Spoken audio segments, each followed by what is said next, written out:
Hey, welcome everybody to Mini Econ Chats Volume 4, where we're going to be discussing information and material that will help you be successful not only in class and on the milestone, but maybe, possibly, even in life. And as you'll notice, I'm still wearing the same shirt, but we're going to be talking about something new. We're going to be getting to something called the business cycle, which, as always, it has something to do with the standard. Let's go ahead and show you that now. And you'll see we're still SSEMA 1, illustrating the means by which economic activity is measured. We're still focusing on A, of looking at these macroeconomic goals of steady economic growth, stable prices, and full employment. But what we're going to be focusing on mainly today is F, where you have to be able to define the stages of the business cycle. And these include peak, contraction, trough, recovery/expansion, as well as something called a recession and depression. So there it is, the business cycle. Remember, up to this point, what we've talked about are different indicators, things that can tell us how the economy is doing. Well, what's different now with this business cycle is we should be able to, using some of the information we've gathered from this, have an idea as to how the economy is doing, and we plot it on this lovely thing called the business cycle. So let's go ahead and show you that real quick. It goes like this. All right, so your business cycle is going to look something like this. And again, all this does is it's a way of people taking data and information and tracking it onto a visual representation. And so when we talk about the 4 stages, you'll notice that we have the peak, then we're going to slow down or contract, then we're going to have the bottoming out of an economy, and that's the trough, then we're going to recover or we're going to expand, and then it's just going to continue on. Peak, contraction, trough, expansion, peak, contraction, trough, expansion, peak, contraction, trough, expansion, peak, contraction, trough, expansion. And that's pretty much what the economy does. The economy is always experiencing these ups and downs. And again, for this business cycle, what you just need to be able to do is label it and understand kind of what's going on. So with your peak, what you have is the economy is roaring along. That's where we have the highest amount of production. That's where we have the most amount of growth. That's where we have, things just really doing well. Well, as you know, that when things are doing really well, eventually things are going to have to kind of slow down a little bit, and that's what happens with the economy. We go through this slowing down phase, this contraction phase, until eventually we bottom out.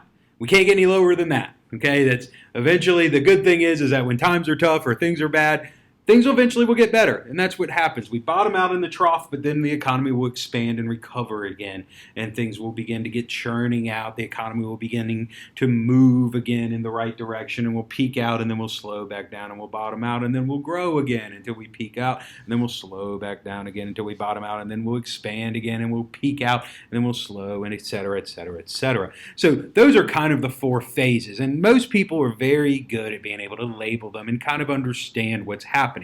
Well, you have to take a little extra step when it comes to this milestone and to really kind of understand what's happening here.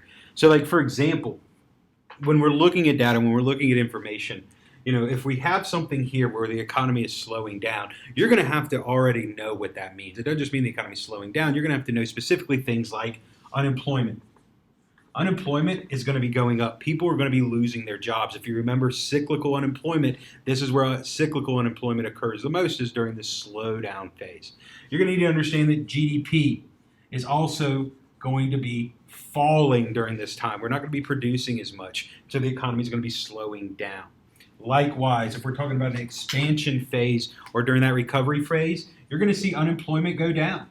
You're going to see people beginning to work again, so unemployment's going to fall.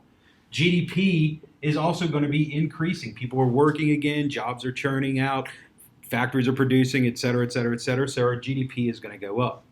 Now the question is, how about one of those other ones, say inflation? Well, the natural thing for most people to do is say, well, if the economy is going down, that means inflation is going up, right? And if the economy is increasing, that means inflation goes down because inflation is a bad thing, and yada. Don't think like that. Okay. In fact, what we tend to see is when we have periods of an economic contraction, inflation actually will go down. And when we have periods of economic growth, we sometimes see inflation increasing. Now, why is that? Well, again, go back and remember your aggregate supply and aggregate demand curve. Okay, there it is. Let's think about our equilibrium price or our equilibrium cost being something like that. Well, let's say that people begin working again. People have more money in their pockets. Let's talk about people having, the ability to go out and buy things. Well, what could potentially happen is aggregate demand will shift to the right. Uh-oh, look what happens to our prices. Prices increase. So typically, what we'll notice during periods of a contraction is that actually prices will fall, GDP is going to fall, and unemployment's going to go up. And typically during periods of an expansion or during this recovery phase, we'll see people working again. We'll see the GDP increase, but we may also see prices going up as well. So that's what you're going to have to kind of keep in mind when you're labeling and understanding what's going on in this business cycle. Now, one other thing that the standard mentioned was the idea of recession and depression. Very simple, very straightforward. When you need to understand is a recession or a depression is going to happen during these phases right here. This is when we're going to have a recession, is obviously during a contraction phase, or a depression. Now, one thing you need to understand about a depression is that it's really just a very long, a longer recession. Well, what is a recession?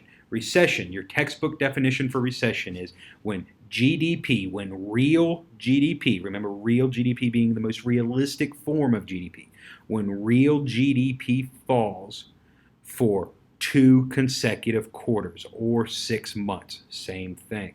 Okay, so when we have produced less and less, when our GDP has fallen for 6 straight months, by definition, we're in a recession. Typically with depressions, we'll see that falling or declining GDP last a year, year and a half, possibly even longer. So, business cycle, understanding the peak, contraction, trough, expansion, peak, contraction, trough, expansion, understanding what each one of those are, but then also knowing what's happening. How can we say that we are expanding? Well, we look at some of the information. What may tell us that we're contracting? Well, we look at some of those macroeconomic indicators again. But the business cycle is just a graphical picture of how our economy is doing. So there you go, the business cycle, a little bit extra stuff thrown in as well. But again, as always, if you don't know or if you have some questions, make sure you tell somebody. Take care of yourselves. See you later.